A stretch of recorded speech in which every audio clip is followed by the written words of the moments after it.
ریحا نے فوراً دوپٹہ اٹھا کر اپنے وجود کو ڈانپا اور تیزی سے بوا کی طرف بھاگی۔ آپ ایسا کیسے کر سکتی ہیں؟ ان کا سانس بری طرح پھولنے لگا۔ مورے، آپ خاموش رہیں، آپ کی طبیعت خراب ہو جائے گی۔ کچھ نہیں ہوا ہے۔ ریحا نے گھبرا کر بوا کا ہاتھ تھام لیا۔ اپنی بیٹی کو سمجھائیں بوا کہ مجھ سے بغاوت کرنے کا انجام ہمیشہ دردناک ہوتا ہے۔ قاری وزنی قدم اٹھاتا ہوا دروازہ کھول کر باہر کی تیز بارش میں نکل گیا، جبکہ پیچھے وہ دونوں ماں بیٹی کھڑی رہ گئی۔ صبح کی روشنی حویلی کے وسیع لان پر پھیلی تو بوا کی طبیعت بگڑنے کی وجہ سے ڈاکٹرز کو فوری بلا لیا گیا تھا۔ بڑی خانم ہال میں پریشانی کے حال میں ٹہل رہی تھی۔ اسی اثناء میں قارب زینہ اتر کر نیچے آیا۔ قارب نیازی، رات کو تم بوا کے کمرے میں کیا کرنے گئے تھے؟ بوا کی اس حالت کا ذمہ دار کون ہے؟ بڑی خانم نے اپنی آواز میں جلالی پن لاتے ہوئے پوچھا۔ میں اپنی بیوی کے پاس گیا تھا دادو، اپنے گھر میں مجھے کسی کی اجازت لینے کی ضرورت نہیں ہے۔ قارب نے اپنی گھڑی پر وقت دیکھا اور سپاٹ لہجے میں جواب دیا۔ اگر تم نے اس معصوم لڑکی کے ساتھ کوئی زبردستی کی ہے تو یاد رکھنا میں تمہیں اس حویلی کے حقوق سے محروم کر دوں گی۔ آپ ہر وقت اس لڑکی کی طرفداری کرنا بند کریں دادو۔ وہ اس حویلی کی مالکن بننے کے خواب دیکھ رہی ہے اور آپ لوگ اس کے اس ڈرامے میں اندھے ہو چکے ہیں۔ قارب نے اپنے کوٹ کے بٹن کھولتے ہوئے اونچی آواز میں کہا۔ اسی لمحے بوا کے کمرے کا دروازہ کھلا اور ریحا باہر نکلی۔ وہ سیدھی بڑی خانم کے پاس آئی۔ خانم جی، مورے کی طبیعت اب ٹھیک ہے، لیکن میں اب اس حویلی میں ایک لمحہ بھی نہیں رک سکتی۔ مجھے اور میری مورے کو یہاں سے دور جانے کی اجازت دی جائے۔ کیا بکواس ہے؟ تم کہیں نہیں جا رہی ہو ریحا، اس حویلی کی حد بھی پار نہیں کر سکتی تو۔ وہ جو اس کی بات سن کر ساکت ہوا تھا، اچانک ہوش میں آتا دہاڑا اٹھا۔ لاکھ تذلیل سہی، مگر وہ اس کی بیوی تھی، کیسے جانے دے سکتا تھا اسے؟ کیوں نہیں جا سکتی میں؟ ریحا نے سر اٹھا کر اسے دیکھا۔ کیونکہ نکاح میں ہو تم میرے، کہتے ہوئے اس کی زبان لڑکھڑائی تھی۔ آپ کا نکاح صرف ایک کاغذ کا ٹکڑا ہے قارب نیازی، اور جس رشتے میں صرف نفرت، تذلیل اور زبردستی اسے نبھانے سے بہتر ہے کہ انسان اپنی خودداری کو بچا کر جیے۔ آپ کا یہ غرور آپ کو مبارک ہو۔ مجھے آپ کی اس حویلی کی کوئی ضرورت نہیں ہے۔ ریحا بنا پیچھے مڑ کر دیکھے بوا کے کمرے کی طرف بڑھ گئی۔ قارب نیازی خان حویلی کے اس عالی شان ہال میں کئی لوگوں کی موجودگی میں بھی اکیلا کھڑا رہ گیا۔ مجھے روکنے کا حق کھو چکے ہیں آپ قارب نیازی۔ ریحا نے سائڈ ٹیبل سے بوا کا ضروری سامان کا چھوٹا بیگ اٹھایا اور اپنی زرد پڑتی چہرے کی جنبش کو قابو میں رکھتے ہوئے سیدھا ہال کا رخ کیا۔ قارب نے 2 قدموں میں اس کا راستہ روکا اور اس کی کلائی پر اپنی سخت چٹان جیسی گرفت جمائی۔ تمہارا قدم اس حویلی کے دروازے سے باہر نہیں نکل سکتا۔ میں نے کہا نا کہ خاموشی سے اندر چلو۔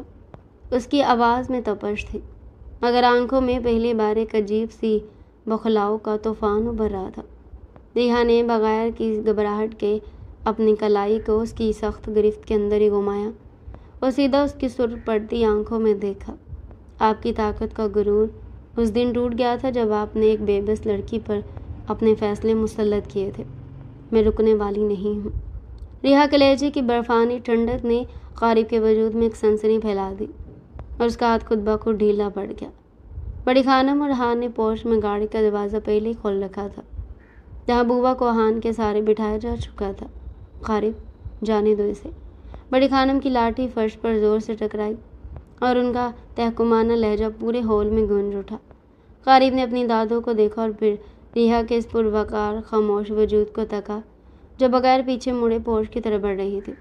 تم واپس آؤ گی ریحا، تمہارے پاس اس حویلی اور میرے نام کے علاوہ کوئی ٹھکانہ نہیں ہے۔ قارب نے اپنے بھیجے میں سلگتے غصے اور بے بسی کو دباتے ہوئے اونچی آواز میں آخری وار کرنا چاہا۔ ریحا نے پورش کے بالکل کنارے پر پہنچ کر ایک لمحے کے لیے قدم روکے اور بنا مڑے بولا، مجھے آپ کے نام کا آسرا کبھی چاہیے ہی نہیں تھا۔ آپ اپنی اس حویلی کے ساتھ تنہا رہے۔ وہ گاڑی میں بیٹھ گئی اور گاڑی پورش سے نکل کر خان حویلی کے بڑے لوہے کے پھاٹک کو عبور کر کے شہر کی سڑک پر غائب ہو گئی۔ قارب پورش کی ٹھنڈی ماربل پر اکیلا کھڑا رہا۔ اس کے ہاتھ میں سگریٹ کا دھواں ہوا میں تحلیل ہو رہا تھا، لیکن اس کے اندر کا غرور ایک شدید دھماکے کے ساتھ ریزہ ریزہ ہو چکا تھا۔ دن گزرتے گئے اور خان حویلی کے ہر کونے میں خاموش سا سناٹا پھیل گیا۔ قارب دن رات اپنے آفس کے کاموں میں خود کو مصروف رکھتا، مگر جب بھی وہ شام کو حویلی کے ہال میں داخل ہوتا تو اسے کمرے کی طرف جانے والی راہداری میں ریحا کا وہ پرسکون اور بے نیاز روپ یاد آتا۔ اس نے اپنے ڈرائیور اور ریحان سے پتہ کروایا تھا، وہ بے خبر ہوتے ہوئے بھی باخبر رہتا تھا۔ ریحا اور بوا شہر کے ایک چھوٹے سے پرسکون محلے میں بوا کے علاج کے ساتھ اپنی سادہ زندگی گزار رہے تھے، اور ریحا نے ایک مقامی اسکول میں پڑھانا شروع کر دیا تھا۔ 1 مہینے بعد قاری نیازی کے اندر کی انا مکمل طور پر ریزہ ریزہ ہو چکی تھی۔ اس کے پاس ہر طاقت، دولت اور حاکمیت تھی، مگر اس کا اپنا دل اس کے قابو سے باہر ہو چکا تھا۔ پھر ایک شام وہ اس محلے کے چھوٹے سے مکان کے باہر جا کر رکا۔ بارش ہلکی ہلکی شروع ہو چکی تھی۔ اس نے گاڑی سے نکل کر لکڑی کے چھوٹے دروازے پر ہلکی سی دستک دی۔ ریحا نے دروازہ کھولا۔ سامنے بھیگا ہوا قاری نیازی کھڑا تھا۔ اس کے چہرے پر پچھتاوے کی گہری لکیریں تحریر تھیں۔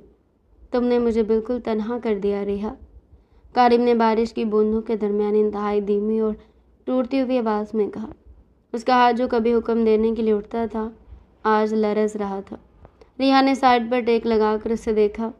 اس کے چہرے پر نہ غصہ تھا نہ انتقام کی خوشی۔ آپ کو اپنے غرور سے محبت تھی قاری نیازی، مجھے میری خودداری سے۔ آپ کی حویلی میری جگہ نہیں تھی، مجھے معاف کر دو۔ قاری کے ان 3 الفاظ نے جیسے فضا کا سارا بوجھ ختم کر دیا۔ خان حویلی کا سب سے مغرور شخص آج ایک معصوم لڑکی کے سامنے اپنی انا کی قربانی دے کر کھڑا تھا۔ میں تمہارے کسی حق پر ڈاکہ نہیں ڈالوں گا، کبھی دل نہیں دکھاؤں گا، مجھے بس اپنے اس زہر کو صاف کرنے کا ایک موقع دو۔ اسے ریحا کے سامنے اپنے ہاتھ پھیلا دیا۔ ریحا نے کچھ دیر اس کی بھیگی آنکھوں میں جھانکا، جہاں کوئی منفی جذبہ باقی نہیں رہا تھا۔ اس نے ایک لمبا اور پرسکون سانس لیا اور اپنے بند دروازے کو پورا کھول کر اسے اندر آنے کا راستہ دے دیا۔ کچھ عرصے بعد ڈیڈ اب بالکل کرنج بن رہے ہیں اس وقت، 7 سالہ زہیب نے آئی پیڈ سے نظریں ہٹائے بغیر اپنے گول مٹول گالوں کو پھلاتے ہوئے کہا۔ وہ صوفے پر الٹا لیٹا ہوا تھا اور اس کی چھوٹی چھوٹی ٹانگیں ہوا میں ہل رہی تھی۔ ریحا جو کچن کی سلیب کے پاس کھڑی چائے کے کپ سجا رہی تھی، اپنے بیٹے کی اس کیوٹ سی شکایت پر اپنی مسکراہٹ نہ چھپا سکی۔ اس نے ایک نظر سامنے پورچ کی طرف دیکھا، جہاں قاری نیازی سیاہ 3 پیس سوٹ میں ملبوس، ہاتھ میں چند ضروری ڈاکومنٹس تھامے اندر داخل ہو رہا تھا۔ اس کے چہرے پر سنجیدگی تھی، مگر آنکھوں میں اپنے بیٹے کو دیکھتے ایک نرمی سی تیرنے لگتی تھی۔ زہیب، میں نے آپ سے کہا تھا نا کہ شام کے وقت آئی پیڈ بند کر دیا کریں۔ قاری نے اپنے مخصوص روبدار اور دھیمے لہجے میں حکم صادر کرتے ہوئے اپنا کوٹ اتارا اور صوفے کی پشت پر رکھا۔ زہیب نے فوراً آئی پیڈ کو اپنے پیچھے چھپایا اور ڈیڈ کی طرف دیکھ کر ایک دم معصوم سی شکل بنا لی۔ ڈیڈ آپ ہر وقت اتنے سیریس کیوں رہتے ہیں؟ ہم کو دیکھے وہ کتنی چل ہیں۔